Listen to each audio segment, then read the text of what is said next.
Assalamualaikum warahmatullahi wabarakatuh. Selamat datang di mata kuliah Manajemen Pegadaian Syariah. Pada pertemuan kali ini ada beberapa hal yang akan Bapak bahas. Yang pertama yaitu Islam agama yang sempurna. Yang kedua fikih muamalah dan kaidahnya. Yang ketiga gadai dan fidusia. Dan yang keempat gadai syariah dan gadai konvensional. Oke, rekan-rekan sekalian, seperti yang telah kita ketahui bahwasanya Islam itu adalah agama yang sempurna ya, berdasarkan Quran surat Al-Maidah ayat 4. Dan salah satu indikator bahwasanya Islam adalah agama yang sempurna yaitu ajarannya yang universal dan komprehensif. Yang universal dalam artian tidak terbatas ruang dan waktu, dimanapun siapapun itu bisa memeluk ajaran agama Islam, dan ajaran agama Islam ini dimanapun itu bisa diimplementasikan, bukan hanya di Arab saja, akan tetapi di seluruh dunia itu ajaran agama Islam bisa diimplementasikan karena ajaran Islam adalah ajaran yang rahmatan lil alamin. Nah, dalam buku Syafi'i Antonio dijelaskan kerangka dasar ajaran agama Islam. Itu ajaran agama Islam akidah, fikih, dan akhlak. Nah, fikih juga terbagi dua, yaitu ada fikih ibadah dan fikih muamalah. Nah, kalau fikih ibadah itu adalah aturan-aturan yang mengatur hubungan antara manusia langsung dengan kholiknya, ya, dan fikih muamalah adalah aturan-aturan yang mengatur manusia dengan sesama manusia. Nah, jadi kalau ibadah itu contohnya seperti hanya sholat, naik haji, puasa. Sedangkan kalau muamalah itu contohnya adalah politik, kemudian kegiatan-kegiatan ekonomi dan kegiatan-kegiatan sosial lainnya. Nah, salah satu kegiatan ekonomi itu adalah dalam hal bisnis, itu kan, itu contohnya itu kan. Baik, rekan-rekan sekalian, nah, salah satu kegiatan ekonomi itu kan yang ada hubungannya dengan mata kuliah ini yaitu tentang gadai, ya. Nah, gadai itu dalam bahasa Arab itu artinya tetap dan langgeng, ya, as-subut wad dawam. Sedangkan menurut syariat Islam, gadai itu adalah menjadikan suatu barang yang mempunyai nilai harta dalam pandangan syarak sebagai jaminan hutang yang memungkinkan untuk mengambil seluruh atau sebagian utang dari barang tersebut.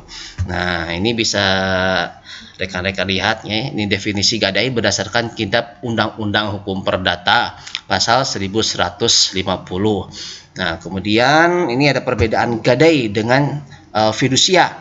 Nah, jadi kalau gadai itu hak yang diperoleh kreditor atas suatu barang yang bergerak yang diberikan kepadanya oleh debitor atau orang lain atas namanya untuk menjamin suatu hutang. Nah, kemudian dalam gadai itu ada syarat in bezisteling, artinya benda gadai harus keluar dari kekuasaan pemberi gadai. Nah, ini sama dengan syarat luzum itu kan dalam fikih muamalah. Jadi ada syarat luzum dalam gadai yaitu al-qabdu.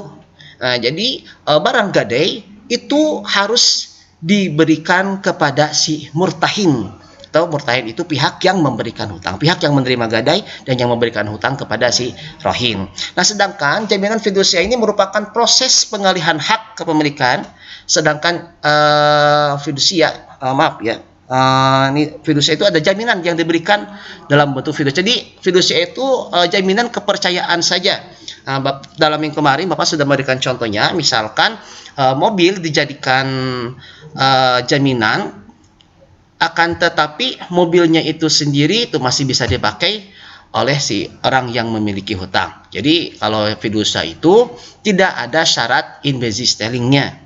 Nah, kemudian bisa lihat lagi dalam slide selanjutnya perbedaan antara gadai syariah dengan gadai umum atau gadai konvensional. Nah, dari segi sumber hukum, gadai syariah merujuk kepada Al-Quran, As-Sunnah, ijtihad dan boleh merujuk juga kepada undang-undang konstitusi ya.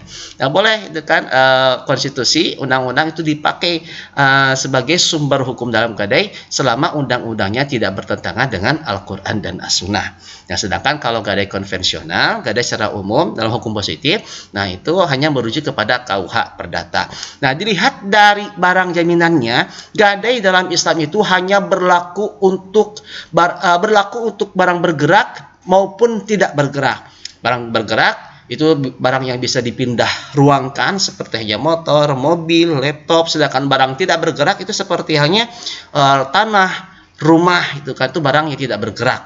Nah, jadi rumah, tanah itu dalam hukum Islam, dalam gadai Islam itu boleh dijadikan barang jaminan atau marhun. Sedangkan dalam gadai konvensional, barang jaminan hanya untuk barang yang bergerak saja. Sedangkan tanah, rumah itu menjadi objek fidusia.